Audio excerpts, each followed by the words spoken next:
সবাইকে আমন্ত্রণ জানাচ্ছি ডিবিসির কৃষি বিষয়ক অনুষ্ঠান কৃষি কথায়। আপনাদের সঙ্গে আছি আমি নাদিম মাহমুদ। আজ আমরা আলোচনা করব চাই ভালো জাতের পাট এ বিষয়ে। আর এই বিষয়ে কথা বলতে আমাদের স্টুডিওতে উপস্থিত হয়েছেন বাংলাদেশ পাট গবেষণা ইনস্টিটিউটের মুখ্য বৈজ্ঞানিক কর্মকর্তা কৃষিবিদ ডক্টর মোহাম্মদ মাহবুবুল ইসলাম। ডক্টর মাহবুব, আপনাকে আমাদের স্টুডিওতে স্বাগত।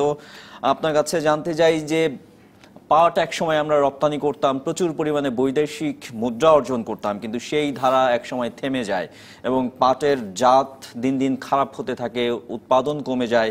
তারপরে কিছুদিন আগে আমরা পাটের জেনোম রহস্য উন্মোচন করেছি। আশা করছি যে পাটের আবার সুদিন ফিরে আসবে। এখন পাট গবেষণায় আপনাদের কি অবস্থায় রয়েছে? জাত উন্নয়নের ক্ষেত্রে আপনারা কতটুকু এগুলেন? ধন্যবাদ। আসলে পাট জাত কিন্তু উৎপাদন কমে নাই। উৎপাদন আগে যেমন ধরেন 1970 দশকে বা 60 দশকে আমরা যে পাটটাকে দেখতাম, সেই পাটে কিন্তু তখন জমির পরিমাণ ছিল 12 লাখ হেক্টর এবং সেখান থেকে 60-70 লাখ বেল পাট হতো। কিন্তু সেই পাটটা কিন্তু দেশি পাট ছিল। আমাদেরকে সবসময় একটা জিনিস মনে রাখতে হবে যে দেশি পাট ছিল আমাদের, যেটা পাট আসলে দুই ধরনের প্রজাতি পাট চাষ হয় বাংলাদেশে এবং সাবকন্টিনেন্ট এই ওয়েস্ট বেঙ্গল সহ। তবে ওয়েস্ট বেঙ্গলে আমাদের দেশি কোনো পাট হয় না, সেখানে শুধু তোষা পাট হয়। আমাদের দেশে হোয়াইট জুট বলে দেশি পাট, সেটা হয়, সেটাও ছিল। এবং সেই সময় আমাদের হোয়াইট জুট ছিল হলো দেশি পাট, যেটা সেটা ছিল 80 ভাগ, এবং তোষা পাট যেটা সেটা ছিল 20 ভাগ। কিন্তু কালের বিবর্তনে বিভিন্ন ধরনের সমস্যা, বাংলাদেশের পরিবর্তন, বাংলাদেশের সৃষ্টি, এবং তারপর যে 70 থেকে আজকে যেমন ধরেন 2000, 2010, 2009 আমাদের যেমন একটা ইন্টারন্যাশনাল ন্যাচারাল ফাইবার ইয়ার হলো, তারপর থেকেই পাটের আস্তে আস্তে একটা ঊর্ধ্বগতি বাংলাদেশে আবার শুরু হলো। তো এই ঊর্ধ্বগতির সাথে আমাদের দেশে যে কৃষকরা পাট করতেন, তারা কিন্তু তাদের নিজের বীজ নিজে করতেন। যেহেতু দেশি বীজ বাংলাদেশ ছাড়া এই দেশি বীজ আর কোথাও হতো না, এবং এই দেশি বীজের প্রাপ্তিটা কৃষক তার নিজের বীজ নিজে করতেন।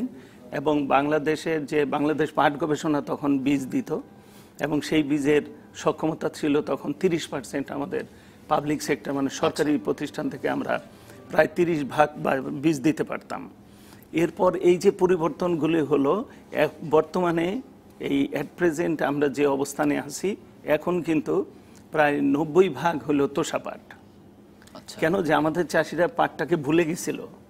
তারা পাট বীজের যে নিজেরা করা বা নিজেরা পাটটাকে বাঁচিয়ে রাখা, সেই অবস্থানে আর তারা ছিলেন না। জুট মিলগুলি বন্ধ হয়ে গেছিল, পাটের দাম ছিল না।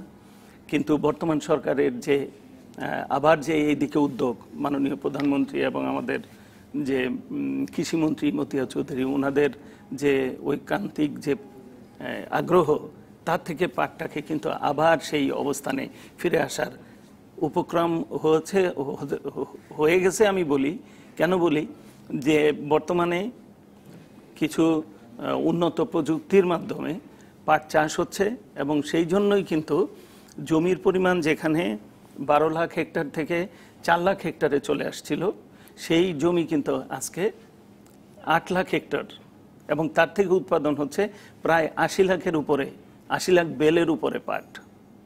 তারপরেও আমাদের ডিমান্ড রয়ে গেছে। সুতরাং জাতের কোনো সমস্যা নাই, সমস্যা আমাদের পাটটাকে আন্তরিকতা দিয়ে আমার এই ফসলটাকে লালন করা।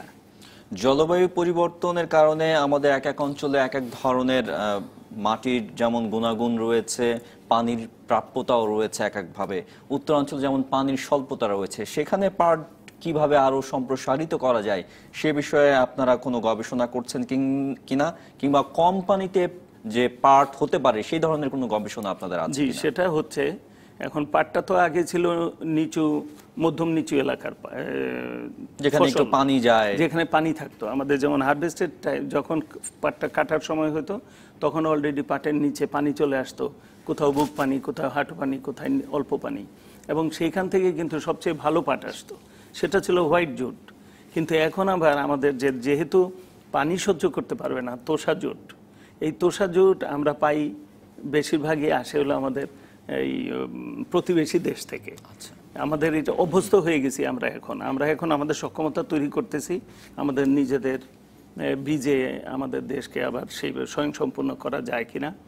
আর উত্তরাঞ্চলে যেখানে ধরেন পানির অভাব আছে বা অন্যান্য জায়গায় যেখানে পানির অভাব আছে সেখানের জন্য আমাদের অলরেডি এই একটা প্রজেক্ট আমাদের মাননীয় মন্ত্রী একটা প্রজেক্ট অলরেডি পাস করেছেন। সেখানে আমাদের কিছু অটো রিবনার, যেটা অটোমেটিক্যালি চলবে, অটো রিবনার তৈরি হচ্ছে। একটু যেটা সেটা হলো আমাদের অভ্যস্ত হতে হবে এইভাবে যে আমরা আগে পাট যেখানে পচাতাম সেখানে হলো পানি ছিল, হেক্টার্স অফ হেক্টার্স ল্যান্ডকে আমরা পানিতে দিয়ে দিতে পারতাম, পানির স্বল্পতা ছিল না। কিন্তু এখন তো পানির স্বল্পতা, সুতরাং আমাদেরকে অল্প পানিতে বেশি পাট পচাতে হলে স্টিকটাকে, কাঠিটাকে আমরা সেখানে রাখতে পারতেছি না। তো এই কাঠিগুলো সে ভেঙে যাচ্ছে এবং এই কাঠিগুলোকে আমরা অন্যভাবে অন্য কাজে ব্যবহার করতেছি।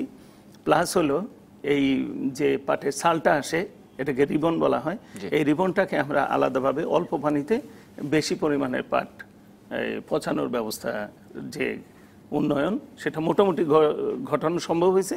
এটা এখন সম্প্রসারণটা দরকার। মাঠ পর্যায়ে ছড়াতে কতদিন সময় লাগতে পারে? মাঠ পর্যায়ে এইটা এখন পাটটা তো একটা বিরাট ফসল, অনেক এলাকা, প্রায় 8 লক্ষ হেক্টর জমি, তার মধ্যে যদি আমি ধরি যে 4 লক্ষ হেক্টরে পানি পাওয়া যায় না। ডক্টর মাহবুব, আপনার সঙ্গে কথা বলছিলাম উত্তরাঞ্চলের পরিস্থিতি নিয়ে, আপনারা কি করছেন। আমরা এই মুহূর্তে চলে যাব রংপুরে আমাদের সহকর্মী রতন সরকারের কাছে। রতন সরকার, রংপুর তথা উত্তরাঞ্চলে পাট চাষে কি ধরনের চ্যালেঞ্জের মুখোমুখি হতে হয় চাষিদের?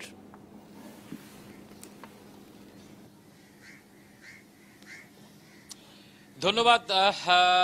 পাট চাষ আসলে বিগত বেশ কয়েক বছর থেকে এই অঞ্চলে পাট চাষ বাড়ছে। আমরা জানি যে সরকারের যে রাষ্ট্রীয় যে পাটকলগুলো ছিল সেই পাটকলগুলোর প্রতিনিধি হিসেবে, এখানকার এজেন্ট হিসেবে একসময় প্রচুর পাট তারা পারচেস করত। মাঝখানে রাষ্ট্রীয় পর্যায়ের মিলগুলো আসলে বন্ধ হওয়ার পর থেকে পাট চাষে অনেকটা ধসের মতো নেমে এসেছিল। কৃষকদের মধ্যে পাট চাষের প্রবণতা আমরা সেই সময়টি দেখতে পারিনি।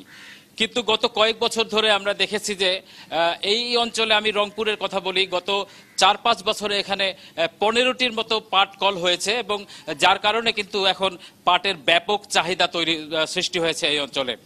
আমরা দেখেছি যে পাট চাষের ক্ষেত্রে প্রাকৃতিক কিছু সমস্যা কিছু কিছু ক্ষেত্রে দেখা দেয়। কয়েক বছর আগে আমরা দেখেছিলাম যে ঠিক এই সময়টা পাট পচানোর জন্য যে পানির প্রয়োজন পড়তো, সেই খরার কারণে, তীব্র খরার কারণে আসলে সেই অবস্থাটা এগিয়ে কৃষকরা চরমভাবে সমস্যার সম্মুখীন হয়েছিলেন। সেই সময় সরকারের পক্ষ থেকে রেবন রেটিং পদ্ধতি নামে একটি পদ্ধতি আবিষ্কার করে কৃষকদের কিছু যন্ত্রপাতি দিয়ে সাহায্য করা হয়েছিল এবং কৃত্রিম পুকুর, ছোট ছোট পুকুর খনন করে সেই সব স্থানে পাট পচিয়ে পাট প্রক্রিয়াজাত করা হয়েছিল। কিন্তু আমরা গত বছর এবং এই বছর দেখছি যে পর্যাপ্ত বৃষ্টিপাত হওয়ার কারণে এই সময়টা আসলে খাল বিল নালায় যথেষ্ট পানি থাকার কারণে এই পাটগুলো পচাতে পারছে। আমরা এই মুহূর্তে একটু আমরা একজন কৃষকের সঙ্গে কথা বলবো।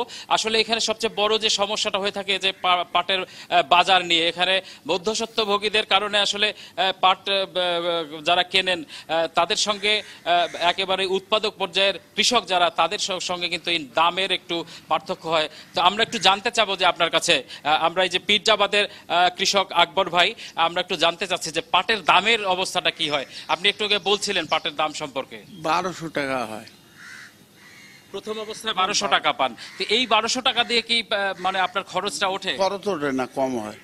আচ্ছা, কম যদি হয় সেক্ষেত্রে আপনারা তাহলে এই পাটের আবাদটা চালিয়ে যান কিভাবে? ওই খড়ি দিয়ে, হাবিজাবি দিয়ে চালা হয়। আচ্ছা, উনি যে বিষয়টি বলছিলেন যে মানে পাটের প্রাথমিক পর্যায়ে যে দামটি থাকে আসলে সেই দামটি দিয়ে আসলে যে খরচ হয় সেই খরচ উঠে আসে না। কিন্তু এর সঙ্গে আসলে পাট খড়ির যে একটি বিষয় থাকে, সেই পাট খড়ির দাম দিয়ে পাটের এই ক্ষতিটা তারা পূরণ করে নিতে পারেন। রতন সরকার, আপনাকে অনেক ধন্যবাদ। ডক্টর মাহবুবুল ইসলাম, আমরা দেখছিলাম যে কৃষক আসলে তার ন্যায্য যে দাম সেটি পায় না এবং তার ক্ষতির মুখে পড়তে হয়। এটি আসলে কেন হয়? প্রায় প্রত্যেক জায়গাতেই কৃষক এই অভিযোগ করেন। আসলে পাটের দামটা তো ওইভাবে ফিক্সড করা হয় না। পাটের দাম ফিক্স না করা হতে মানে এটা এই এক এক জায়গায় এক এক রকম।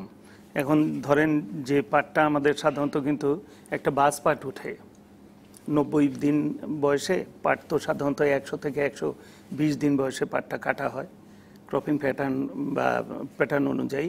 তো সেই হিসাবে আমাদের যে পাটটা আগাম আসে সেই পাট কিন্তু অনেক জায়গায় 2000 টাকাও বিক্রি হয়েছে। আমরা যেমন ফরিদপুরে বা অন্যান্য জায়গার আমাদের কিছু ইনফরমেশন আছে, সেখানে 1800, 2000 এইরকম দামও পাওয়া যায়। আর প্লাস পাটটাকে আমরা এটার একটা সমস্যা হলো যে পাট যেহেতু আমাদের খাওয়ার ফসল না, তো তাই অনেকেই মনে করে যে অল্প পাট করে করা হয়েছে, এটা বিক্রি করে দেই, যাই দাম পাওয়া যায়। আর যারা মিডলম্যান থাকে ওরা তো সবসময় অপেক্ষায় থাকে যে ও কত কমে আমার থেকে নিল। এখন বড় বড় পাট চাষি কিন্তু দেখবেন যে, কারণ এটাকে যখনই আপনি মানে বিজনেস ক্রপ করবেন, পাটটাকে তো আর এখন ওইভাবে যে স্পোরাডিক কৃষক দিয়ে পাট চাষ করে কোনো লাভ হবে না। যখনই একটা বড় কৃষক ওইটা করবে তখন সে ফিল করবে যে আমি কোথায় বিক্রি করব, কত টাকায় বিক্রি করব। এবং সব জায়গায় দেখবেন পাট যেখানে বেশি হচ্ছে সেখানে পাটের জন্য আলাদা মার্কেট আছে, একটা টাইম আছে, কৃষক সেখানে যায়, দাম জানে, তারপর সে ফিল করে যে আমি আমার বাসা থেকে বিক্রি করতে হলে কত টাকায় বিক্রি করব। ডক্টর মাহবুবুল ইসলাম, আপনি আমাদের সঙ্গেই থাকুন, একটা ছোট্ট বিরতি নেব, ফিরে এসে আবারও আপনার সঙ্গে আলোচনায় আসবো। দর্শক, আপনারা দেখছেন কৃষি কথা, নিচ্ছি ছোট্ট একটা বিরতি, ফিরছি একটু বড়, আমাদের সঙ্গেই থাকুন।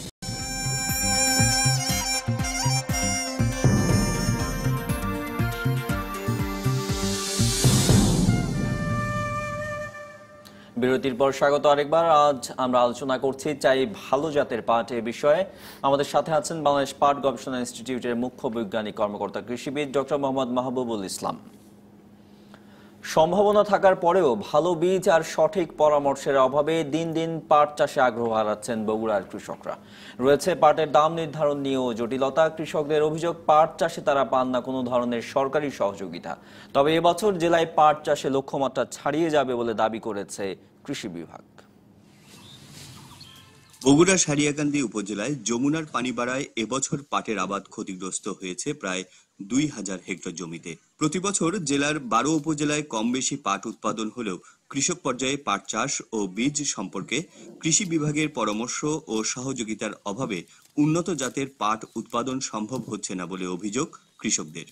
পাটের লাভজনক আছে মনে করেন যে এখন দামে যদি ভালো পাওয়া যায় 1400-1300 টাকা লাভ হওয়ার না হলো 1800-2000 টাকা ছাড়ি, তার কিছু লাভ হয়।